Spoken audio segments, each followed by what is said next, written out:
Shalom béni de Dieu, sois le bienvenu à ce moment de partage. Je voudrais que nous revisitions le fondement de la foi chrétienne. Mais avant cela, nous allons prier. Père éternel, nous venons te remercier de tout notre cœur pour ce moment que tu nous donnes, aussi privilégié soit-il, de rentrer encore dans ta présence suprême et d'entendre de toi encore des choses cachées, Seigneur, des choses que nous ne comprenons pas et que nous ne savons pas. Nous croyons qu'en toi réside la révélation suprême de Jésus-Christ et que nous allons être amenés par ta grâce à pouvoir toucher ce que tu as réservé pour nous en ce moment, dans le nom de Jésus et pour la gloire de ton nom. Je prie pour mes auditeurs, ceux qui me regardent en ce moment, et que tu les touches, et que tu touches leur cœur, et que tu les transformes, et que tu les changes de gloire en gloire à ton image. Que quelqu'un, après avoir suivi cette vidéo, puisse être puissamment transformé, puisse être puissamment éclairé dans le nom de Jésus, afin d'être libéré totalement pour que, Seigneur, ton plan pour sa vie se réalise. Au nom suprême de Jésus-Christ, nous avons prié. Amen et Amen. Encore shalom, je viens dans la paix du Christ et je prie que sa grâce vous soit multipliée. Comme je venais de le dire, nous allons revisiter le fondement de la foi chrétienne. Alors, qu'est-ce que c'est qu'un fondement? C'est un soubassement, un fondement. C'est également une racine. Le but d'un fondement ou son utilité, c'est de porter un édifice, c'est de porter une construction et c'est de porter une vision. Alors, même lorsqu'on bâtit, on construit une maison, nous allons voir que cette maison va avoir un fondement qui doit nécessairement être très solide afin que cette maison-là ne s'écroule pas. Eh bien, c'est la même chose avec la foi chrétienne. La foi chrétienne n'est pas tombée d'en haut comme ça, mais elle a été bâtie, elle a été mise sur un fondement solide qui fait que les chrétiens, ceux qui pratiquent cette foi chrétienne, peuvent être dans l'assurance qu'ils sont en sécurité, à la bonne place, au bon endroit et que rien ne peut leur arriver. Eh bien, je crois personnellement que c'est vraiment une joie, c'est vraiment un espoir et c'est une chose magnifique et incomparable de savoir que ce en quoi on croit est véritable, éternel, ne va pas s'ébranler ni se mouvoir et n'est pas soumis aux difficultés du temps, aux difficultés du siècle présent. Suivez-moi, allons ensemble dans le livre de Jean. Allons ensemble dans le livre de Jean, Jean chapitre 1. Nous allons lire au verset 14, il est écrit: Et la parole a été faite chair, et elle a habité parmi nous, pleine de grâce et de vérité. Et nous avons contemplé sa gloire, une gloire comme la gloire du Fils unique venu du Père. Amen. Béni de Dieu, ce verset que nous venons de lire, qui nous vient tout droit du livre de l'apôtre Jean, a bien pour but, le chapitre 1er a bien pour but de nous rappeler le fondement, la fondation de la foi chrétienne. Ils ont bien commencé par poser des sous-bassements très très solides à la foi chrétienne. Pour nous chrétiens, nous ne devons pas ignorer ce que c'est que notre fondement, parce que sans le fondement, nous n'avons pas quelque chose qui puisse durer et nous amener dans l'éternité.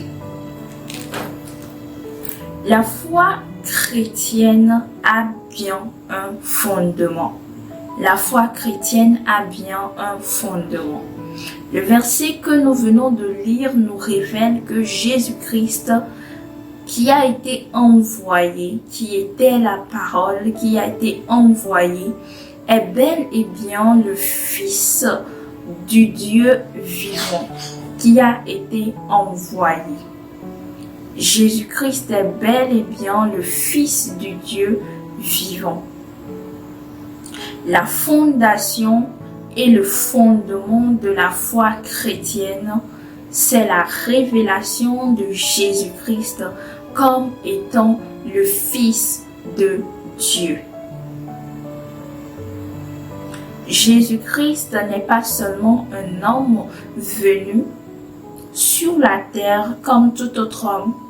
Il n'est pas seulement un prophète envoyé de Dieu comme tout autre prophète, comme par exemple Ésaïe, comme par exemple Nathan, comme par exemple Samuel, non, comme par exemple Élie. Jésus-Christ est bien plus qu'un prophète. Il est le Fils même de Dieu envoyé sur la terre. Et ce verset nous le précise très bien. Il y a une gloire qui a été contemplée dans la vie même de Jésus-Christ. Et cette gloire-là n'est rien d'autre que la gloire du Fils de Dieu. Je vous explique. La gloire que Jésus-Christ a portée était indisputable. Cette gloire-là ne pouvait pas être altérée par les hommes ni les circonstances. Jésus-Christ a pu se démarquer des hommes bien parce qu'il n'était pas seulement homme. Il était bien avant tout Dieu et Fils de Dieu. Si je dis qu'il était Dieu, c'est parce que tout ce qui sort de Dieu manifeste l'image et l'ADN de Dieu.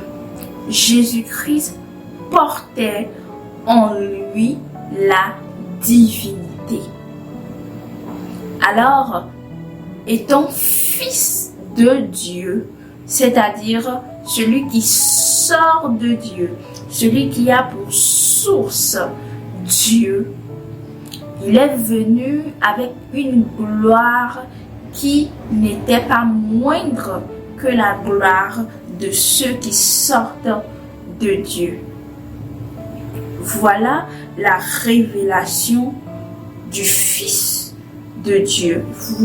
Voilà la révélation de Jésus-Christ comme étant Fils de Dieu. Alléluia. Voilà le fondement de notre foi chrétienne. Si nous ne croyons pas ou si nous n'avons pas cru que Jésus-Christ est Fils de Dieu, alors nous ne pouvons pas également croire la mission pour laquelle il a été envoyé. Nous ne pouvons pas croire qu'en croyant en lui, nous pouvons être sauvés. Car le salut ne peut pas venir d'un homme. Le salut ne vient que de Dieu. Alors, la divinité de Jésus-Christ est très essentielle dans la fondation et le fondement même du christianisme et de la foi chrétienne. En croyant que Jésus-Christ est Fils de Dieu, nous acceptons tout ce qui découle de sa divinité, de sa mission et de son héritage qu'il a laissé pour ceux qui sortent et qui doivent également hériter du salut. Béni de Dieu, bien-aimé, il faut que nous ayons une fondation très solide. La fondation que nous devons avoir, elle doit être solide. En aucune des manières, en aucun cas, Jésus-Christ n'a été un simple homme. En aucune façon, Jésus-Christ n'a manifesté que l'humanité. Non. Jésus-Christ a manifesté à plusieurs reprises sa divinité. Lorsqu'il était sur les eaux, il a marché. Lorsqu'il a marché sur les eaux, par exemple. Lorsqu'il a dit à la femme samaritaine toute son histoire du début sur son mari, sur le mari, sur sa relation avec ses ex-maris. Lorsqu'il a ressuscité Lazare de la tombe, Jésus a montré qu'il est venu de Dieu. Lorsqu'il est allé voir ses gens, lorsqu'il a donné, multiplié du pain et du poisson pour cette multitude de personnes, Jésus-Christ a encore manifesté qu'il était Dieu. En aucune des manières, personne n'a vu encore les actes que Jésus-Christ avait eu à manifester à cette époque-là. Avant lui, des actes comme ça n'ont pas pu prendre place. C'est ce qui nous fait dire qu'il est plus qu'un prophète. Il est vraiment le Fils authentique de Dieu. Il porte en lui l'ADN indéniable, inattaquable de Dieu lui-même.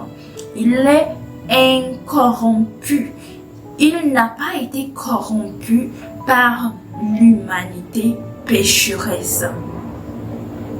Allons encore à sa naissance immaculée. Marie la Vierge, chez laquelle va l'ange pour lui annoncer: tu es bénie d'entre les femmes, et Jésus, le fils de ton entraille, est béni. Encore une preuve que la Vierge qui accouche un enfant sous l'ombre même de Dieu qui la couvre ne peut donner qu'un produit qui vient de Dieu qui l'a couvert. Eh bien, quelle joie doit nous animer, nous chrétiens qui sont de l'espèce de Jésus-Christ, que notre salut est vraiment fondé sur une entité non humaine, mais plutôt divine. Je ne voudrais pas ici comparer le christianisme à d'autres religions parce que il n'y a pas de comparaison à faire. Ce que j'aimerais rappeler à tout un chacun de nous, c'est de tenir fermement la foi que nous avons eue à confesser. Parce que Dieu, le Dieu que nous adorons, le fondement que nous avons n'est pas humain. Le fondement que nous avons n'est pas humain. Le fondement que nous avons est divin. Il vient de Dieu lui-même. Nous aurons le temps de bien décortiquer les éléments qui participent même au fondement de la foi chrétienne. Mais le plus grand élément dans lequel se trouvent encore d'autres éléments, le plus grand élément, c'est la révélation de Jésus-Christ comme étant le Fils de Dieu. Sois béni maintenant, toi qui viens de suivre ce message. J'espère que tu as été fortifié et que tu as été galvanisé dans ta foi, à savoir que Jésus-Christ n'est pas un mythe, Jésus-Christ n'est pas une coutume, Jésus-Christ n'est pas non plus une religion, mais Jésus-Christ, c'est un divin, c'est une créature divine, plus précisément le Fils de Dieu. Et le Fils de Dieu t'appelle mon ami. Le Fils de Dieu t'appelle mon ami. Il veut avoir une relation particulière avec toi. Et toi qui l'as déjà dans ta vie, demeure béni et ne le prends pas surtout pour acquis, mais travaille à améliorer ta relation avec lui de jour en jour parce qu'il a beaucoup de choses encore à te révéler. Et pour toi qui n'as pas encore reçu cette